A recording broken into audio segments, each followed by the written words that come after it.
Diascofoot, le miroir du football de la diaspora congolaise.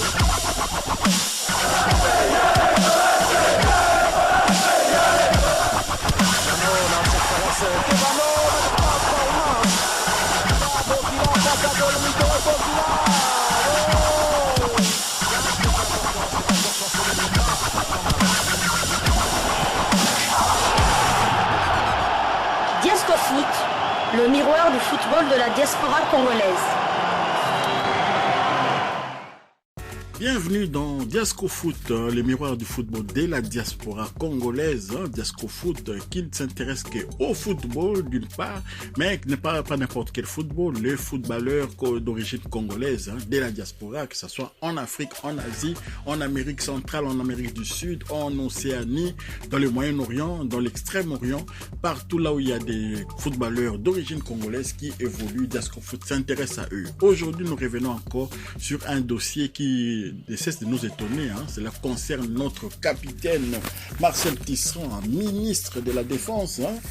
Il n'y a pas si longtemps, on vous a informé que il y avait de l'eau dans le gaz entre Fenerbahçe et son club et lui-même Marcel Tisserand. Il n'avait même pas été placé dans la liste des footballeurs qui devaient évoluer sur la scène européenne. Mais là, vraiment, grosse surprise, on a vu Marcel Tisserand hier entrer en jeu contre les Dynamo de Kiev dans le cadre de préliminaires de la Ligue des Champions, de l'UEFA. Donc Marcel Tisserand a joué, ça nous a surpris, il n'était pas sur la liste. Qu'est-ce qui s'est passé? Comment Marcel Tisserand s'est retrouvé sur le terrain?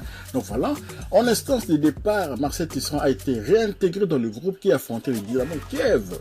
Hier soir, 0 but partout, score final. L'international congolais a effectué son entrée en jeu à la mi-temps. Le match retour de ses deuxième tour qualificatif de la Ligue des Champions de l'UEFA aura lieu dans une semaine. Donc voilà, Marcel Tisserand a rejoué avec Fenerbahçe. Marcel Tisserand a joué un match, pas n'importe quel match, un match comptant pour quand même les qualifications pour la Ligue des Champions de l'UEFA.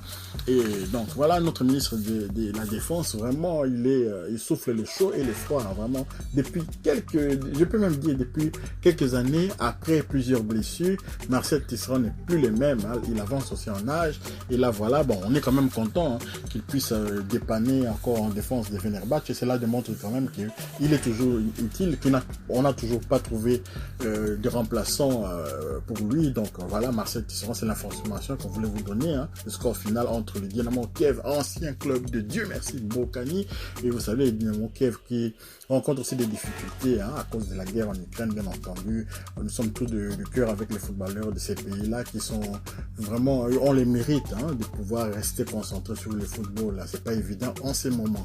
Donc félicitations à Marcel Tisserand quand même qui est entré sur le terrain et on espère que ça va continuer. On espère vraiment de la stabilité pour cette saison afin que les Léopards de la RDC ne soient pas pénalisés par son manque de temps de jeu. Voilà un autre dossier qui nous préoccupe également aujourd'hui. Il s'agit de notre Wilson Kamavwaka, notre défenseur. C'est déjà fini entre Kamavwaka et son club Helsinki IFK. Donc voilà, on est un peu surpris. Qu'est-ce qui s'est passé? Wilson Kamavwaka s'est séparé d'Helsinki IFK, un club de D1 de Finlande, par consentement mutuel. Les deux parties ont décidé d'arrêter leur collaboration pour des raisons que eux-mêmes connaissent. Ils n'ont pas voulu communiquer là-dessus. Alors que les Congolais avaient une saison en option qui n'a pas été activée par le club. Le milieu défensif international était arrivé libre au mois de mars pour essayer de se relancer dans ces championnats qu'il découvrait. Mais malheureusement pour lui, les choses ont tourné tout court. Les choses ont tourné au vinaigre. Il n'a pas été conservé malgré sa grosse expérience. Lui qui a joué quand même la Bundesliga et la D1 allemande cette saison. Il n'a fait disputer que 7 matchs pour un but inscrit, toutes compétitions confondues. Il laisse ses 3 jeunes frères au sein de cette formation de Helsinki IFK. Il s'agit de Obed Malolo, Fortuna Namputu et Didis Lutumba Pita. Donc voilà, ces 3 frères de Wilson Kamavwaka qui restent là-bas en Finlande quand même. C'est un peu dommage parce que c'est un milieu de terrain quand même défensif qui aurait pu faire peut-être une bonne carrière quand même au sein des Léopards. C'était à une époque où vraiment parfois on comprenait pas pourquoi il a été éjecté de la sélection finale, souvent présélectionné mais jamais vraiment sélectionné pour vraiment les rencontres officielles des Léopards de la RDC. Et donc, on lui souhaite du bien du courage et qu'il continue toujours à travailler pour son futur club. On verra bien s'il va signer où, mais quand même, il reste un Congolais que nous aimons beaucoup, Wissam Kamara, un joueur vraiment agréable à voir jouer. Nous espérons qu'il va pouvoir très vite rebondir ailleurs. Pour remplacer Hector Raoul Cooper, la FECOFA avait ouvert les dépôts officiels des candidatures pour pouvoir postuler éventuellement.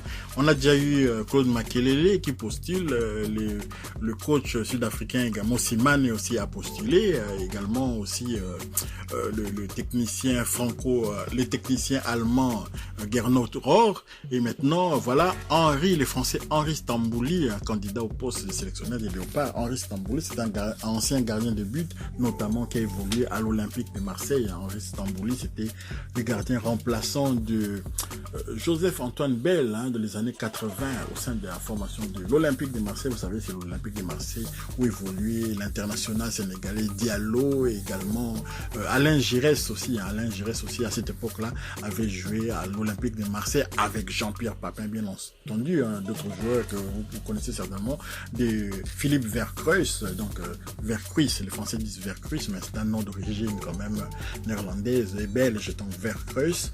Et donc Henri Stambouli, les Français, a déposé son dossier pour le poste de sélectionneur des Léopards de la RDC. Il est le premier candidat à se manifester officiellement après l'appel de la candidature. Les autres, ce sont des candidatures officieuses comme ça qu'on a vu fleurir dans les réseaux sociaux. Henri Stambouli entre dans la course à la succession donc d'Hector Raoul Cooper à la tête des Léopards.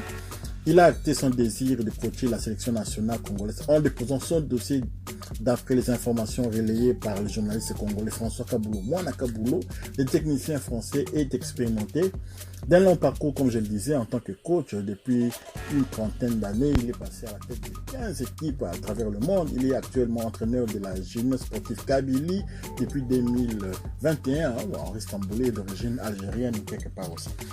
Et voilà, et donc Henri Stambouli dispose d'une carte de visite africaine assez riche. Il a notamment été sélectionneur de la Guinée entre 1998 et 1999, sélectionneur du Mali de 2003 à 2004 et du Togo en 2008. Il a également coaché plusieurs clubs en Afrique et a pu remporter la Coupe du Trône avec les Rajas de Casablanca au Maroc en 2005. C'est le seul trophée qu'il a pu glaner de son périple africain. Le coach de 60 ans a aussi remporté le championnat de France de Ligue 2 en 1995 avec la formation de l'Olympique de Marseille. Donc voilà, Henri Stambouli est là, il a officiellement déposé sa candidature et espérons que vraiment la FECOFA va analyser toutes les candidatures, pas de parti pris, pas d'émotion et tout. On cherche vraiment un entraîneur qui a les profils pour l'Afrique, un entraîneur, comme eux-mêmes avaient dit, dans les critères qu'ils avaient annoncé, un entraîneur qui va habiter en RDC, un entraîneur qui parle français pour faciliter quand même la communication avec les joueurs. Et donc voilà, si c'était à nous de choisir, on choisirait peut-être Claude Makelele parce qu'il remplit tous ces critères-là. Claude Makelele, quand même, il a joué au niveau. Claude Makelele a entraîné aussi des clubs de première division. Claude Makelele parle français. Claude Makelele serait disposé à habiter à Kinshasa. Claude Makelele, bien infiniment, parle encore en plus de ça les Lingala pour pouvoir communiquer avec d'autres joueurs qui ont un peu de difficultés avec le français. Donc voilà, une candidature officielle Henri Stambouli. Les autres maintenant, on va voir si ça va s'officialiser aussi parce que c'est bien de répandre des rumeurs que tiens, voilà, moi je vais postuler, mais il faut réellement déposer sa candidature afin que la FECOFA ait le temps aussi de pouvoir bien analyser tout ça et pouvoir prendre sa décision au moment opportun. Voilà, Desco Foot pour aujourd'hui, c'est terminé. Si vous avez aimé, n'oubliez pas de liker, de vous abonner si vous n'êtes pas encore abonné et d'activer également la petite cloche de notification afin de ne pas manquer les prochaines vidéos que nous mettrons en ligne. Au revoir.